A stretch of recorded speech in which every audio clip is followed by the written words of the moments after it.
Pessoal, olha só, você que chegou agora no canal, nosso ambiente é os recursos. Lembrando que os recursos se dividem em recursos ordinários e extraordinários. Recursos ordinários, ou seja, apelação, recurso ordinário constitucional, que os detrinadores falam que seria uma apelação constitucional. Recursos extraordinários. Os recursos extraordinários se subdividem em recurso especial, endereçado ao STJ, e o recurso extraordinário, propriamente dito, direcionado ao STF, que é a nossa tratativa. Está onde o recurso extraordinário da Constituição? Artigo 102, inciso 3, a linha A, B, C e D. Beleza? Você também vai encontrar ele no artigo 322 do Regulamento Interno do STF, que vai servir para sua fundamentação, e no CPC 1029 a 1035 ou a 1042, fechando o recurso. Tá ok? Estou com ele aqui com o meu vadimeco aqui, tá? Vai até 1042. Mas, para sua fundamentação, o artigo 1029, tá? Parágrafo 5º também é importante, se for o caso, efeito suspensivo, né? Além do devolutivo. E o artigo 1035, né? Que fala o seguinte: o Supremo Tribunal Federal, em decisão irrecorrível, não conhecerá do recurso extraordinário quando a questão constitucional nela versada não tiver o que? Repercussão geral, que vai ser um tópico para a sua peça das razões, tá? Recursais, tá? Aí você vem aqui, tem os parágrafos 1º, 2º, 3º, que são importantíssimos, ok? Ok. Veja, tá, recurso extraordinário está onde? 102, inciso 3. É um recurso residual, juntamente com um recurso especial, ou seja, a sua prioridade é ver se não se trata de uma apelação, CPC, se não se trata de um ROC, que é endereçado tanto ao STF quanto ao STJ, ou seja, tanto o recurso extraordinário quanto o recurso especial não é seu primeiro plano. Você vai ler lá, trata de recurso, não é apelação, apelação um juiz de primeiro grau, ou estadual, que é residual, subdividindo em vara civil ou vara da fazenda, ou juiz federal, tá? Você viu que não é apelação, tá? Que é uma decisão de tribunal, que a gente chama de acórdão. Aí você vai começar a analisar se é um ROC. Por último é que você vai ver se se trata de um recurso especial, endereçado ao STJ, que não é o nosso caso agora, ou se é o recurso extraordinário, endereçado ao STF, que é a nossa temática, tá? Via de regra, o recurso extraordinário é sobre decisão de acórdão, tanto do TJ-TRF e de turma recursal de juizado especial, que não é a nossa temática para prova de segunda fase da OAB. Tá? Detalhe, o artigo 102, inciso 3, aí tem as alíneas A, B, C, D, não é um rol fechado, ou seja, não se trata de um número clausus, tá? Importante aí, segura essa informação que é importante.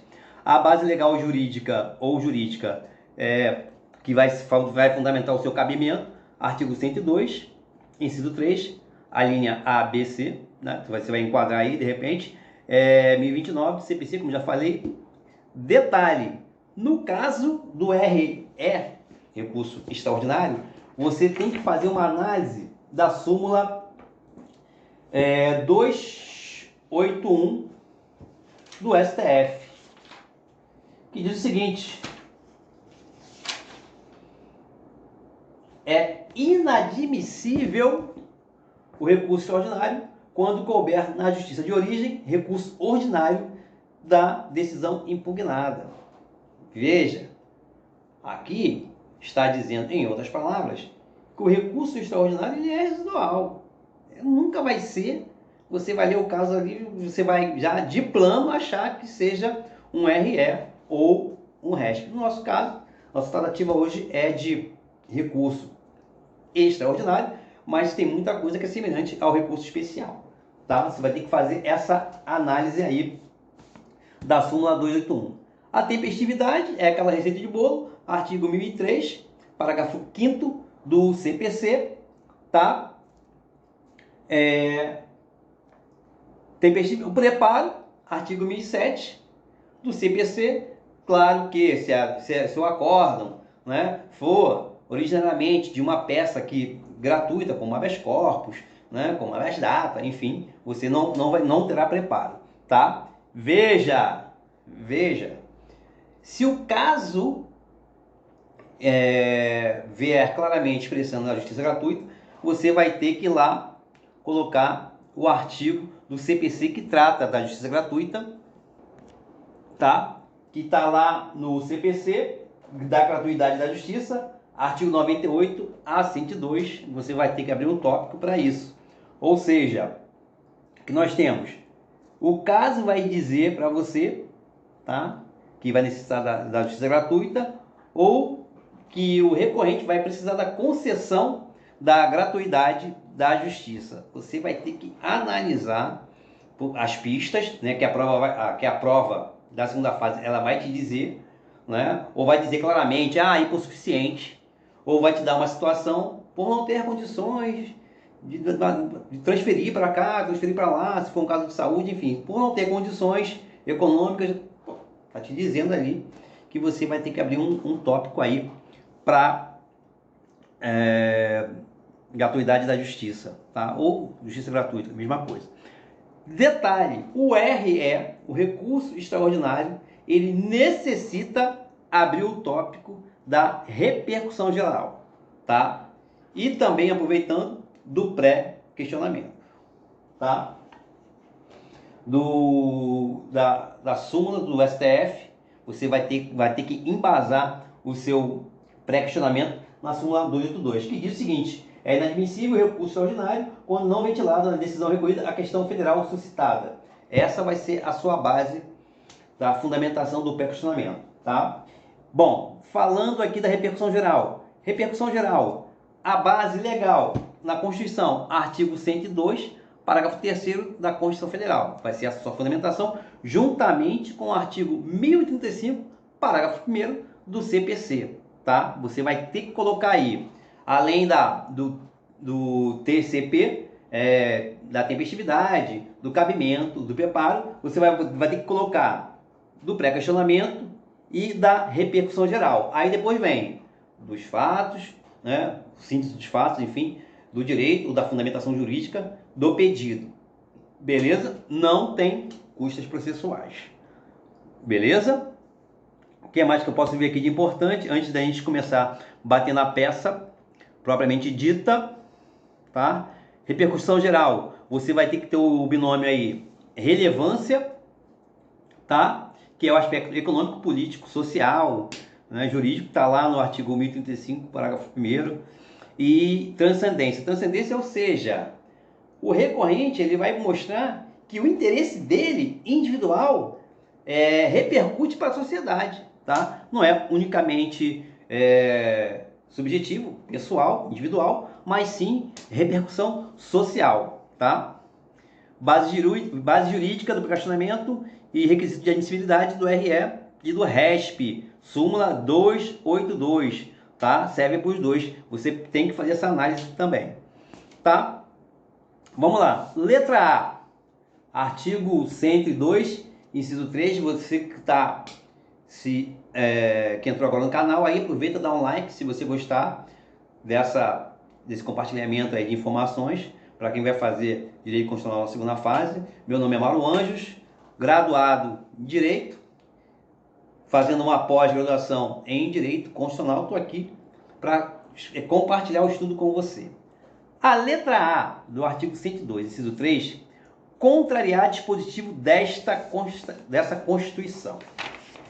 Veja, contrariar dispositivo desta Constituição, tá? Que é, para a gente que já lê há bastante tempo aí, a hipótese mais comum que se trata do RE, tá? Quando o acórdão recorrido, da onde? Do TRF ou do TJ, contraria o quê? Uma lei federal, uma norma, um dispositivo da Constituição. Contrariar é não aplicar ou aplicar indevidamente, tá? Ou até mesmo violar, contrariar, enfim. Dispositivo da Constituição. A Constituição é composta de normas constitucionais. Normas constitucionais se divide em duas: normas princípios, que é mais abstrato, mais aberta, tá? Aí, o princípio da dignidade da pessoa humana, né? Tá? O princípio da igualdade, liberdade, né? O princípio da propriedade, função social, enfim. E normas, regras, que são mais objetivas, mais fechadas, mais específicas, mais descritivas. Repartição de competência, por exemplo, né? Normas sobre subsídio, né? Sobre aumento, mais técnico, né? Bom, letra B, declarar a inconstitucionalidade de tratado ou lei federal. Veja, nós estamos falando aqui de um acórdão, ou seja, de uma decisão recorrida que realizou o controle difuso de constitucionalidade, tá? Ou seja, no acórdão há uma declaração de inconstitucionalidade de tratado ou lei federal, tá? No acórdão recorrido, a menção que não houve o quê? A aplicação da lei ou do tratado por se entender o quê? Inconstitucional. Tá? Então a letra B fala aqui, ó, declarar a inconstitucionalidade de tratado ou lei federal. Isso aqui é um controle difuso, tá? De constitucionalidade. Bom, veja, tratado ou lei federal, declarar a inconstitucionalidade de tratado, ou seja, qualquer tratado, seja de direitos humanos ou não. Bom, lei federal é o que é uma lei federal? É um ato normativo, tá? Primário federal. Pode ser o quê? Pode ser uma lei ordinária federal, uma lei complementar federal, uma lei delegada federal. E aquela está lá no artigo 59 da Constituição da República Federativa do Brasil.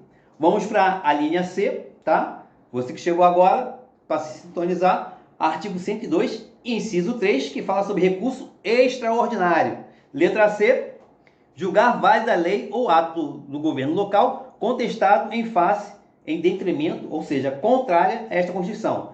Ou seja, quando a decisão, que é o acórdão do TJ ou TRF, recorrida, julgar válida lei ou ato de governo local contestado em face desta Constituição. Julgar válida é o quê? Aplicar, entender, ser constitucional.